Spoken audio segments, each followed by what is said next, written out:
বিদায় কোরআন নাজিলের মাস, বিদায় গুনাহ মাফের মাস, বিদায় রহমতের মাস, মাগফিরাতের মাস, নাজাতের মাস, তওবার মাস, ইস্তিগফারের মাস বিদায় আমাদের কাছ থেকে হয়ে গেল।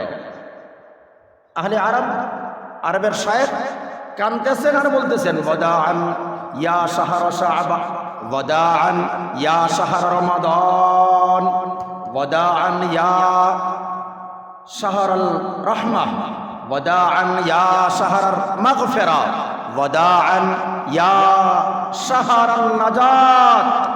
নাজাতের মাস, রহমতের মাস, মাগফিরাতের মাস, ইতিকাফের মাস, শবে কদরের মাস, কোরআন নাজিলের মাস, মাহে রমজান বিদায়। আল্লাহর কাছে আক্ষেপ করে বলে, আল্লাহ আবারও আমাদেরকে রমজান দান করেন।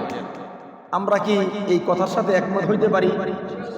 আল্লাহ আমাদেরকে আবার মাহে রমজান দেখ, এটা কি আমরা চাই? সবাই বলি, সবাই চাই। আল্লাহ আপনি আমাদেরকে আবারও মাহে রমজান দান করেন। সবাই দিল থেকে বলেন আমিন। রমজান সবাই চায়, লাইলাতুল কদর সবাই চায়, রহমত সবাই চায়, মাগফিরাত সবাই চায়, নাজাত সবাই চায়। কে রহমত চায় না? কার রহমত দরকার নাই? কার মাগফিরাত দরকার নাই? কার নাজাত দরকার নাই? আমাদের রহমতেরও দরকার আছে, মাগফিরাতেরও দরকার আছে, নাজাতেরও দরকার আছে, আমাদের লাইলাতুল কদরের দরকার আছে, ইতিকাফের দরকার আছে। আমাদের নবী ইতিকাফ করতেন। নবীর পরে আম্মা জানরা মসজিদে ইতিকাফ করতেন। ইতিকাফের বড় পাগল ছিলেন। তাই তো কোরআন বলছে, ওয়া আনতুম আকিফুনা ফিল মাসাজিদ, তোমরা ইতিকাফ করবে কোথায়? মাসাজিদ, ফিল মাসাজিদ, মসজিদের মধ্যে ইতিকাফ করবে। আল মসজিদু বাইতুল্লাহ, মসজিদ হলো আল্লাহ পাকের ঘর। মসজিদ কার ঘর? আল্লাহর ঘর।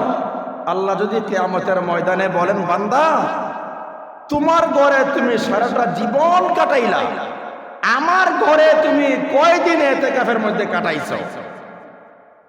কয়দিন কাটাইছো? এমন প্রশ্ন কিয়ামতের ময়দানে আমাকে আপনাকে করে ফেললে কি জবাব মাওলা পাকের দরবারে দিব? মাওলার ঘরে কয়দিন ইতিকাফে কাটাইতে পারলাম? শুকর আদায় করি মাওলা পাকের দরবারে, আমরা যারা মসজিদে ইতিকাফ করতে পারছি জীবনে একবার, দুইবার, তিনবার। আল্লাহর শুকর আমি আপনাদেরকে বলছিলাম যে আমি ছাত্র জমানায় ইতিকাফ করছি এবং কর্মজীবনে আপনাদের এখানে আসার পরে কয়েকবার ইতিকাফ করেছি। ছোটকালেই গ্রামের মসজিদে ইতিকাফ করেছি। আল্লাহর শুকর নবী ইতিকাফ করেছেন, ইমামরা ইতিকাফ করবে না, তা সুন্নত পরিপন্থী কাজ। এটা আমি আসলে টার্গেট করেছিলাম। ঈদগাহের বয়ানেও আমি কথাগুলো বলবো, সময় একেবারে সংক্ষেপ ছিল। ইমামদের উচিত প্রত্যেকটা ইমাম যেন ইতিকাফ করে। ইমামের পাশাপাশি ইমামের খাস ভক্ত যারা, এদের উচিত এরা যেন ইতিকাফ করে। পাঞ্জাগানা মুসল্লি যারা, এরা যেন ইতিকাফ করে।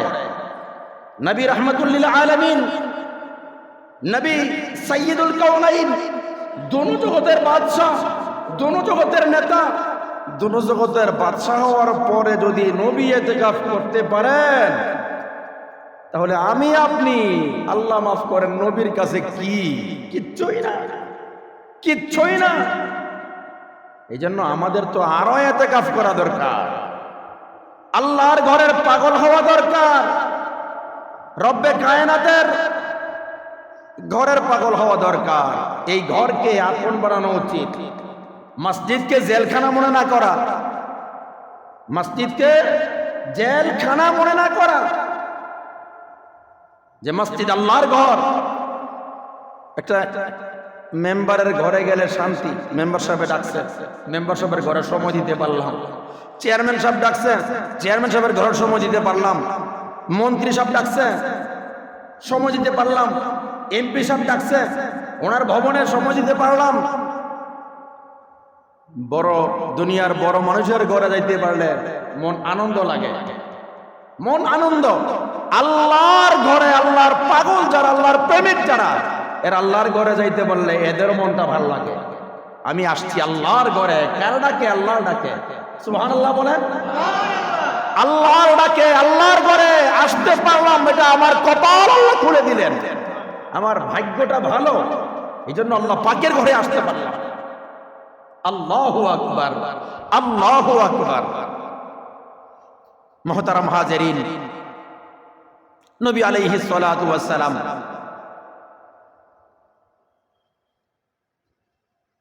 যখন মদিনা শরীফে গেলেন, কোথায় গেলেন? মদিনা শরীফে। মক্কা শরীফ থেকে হিজরত করে মদিনা চলে গেলেন। মক্কায় থাকতে পারলেন না, জন্মস্থানে থাকতে আমার আপনার নবী পারলেন না, চলে যেতে হলো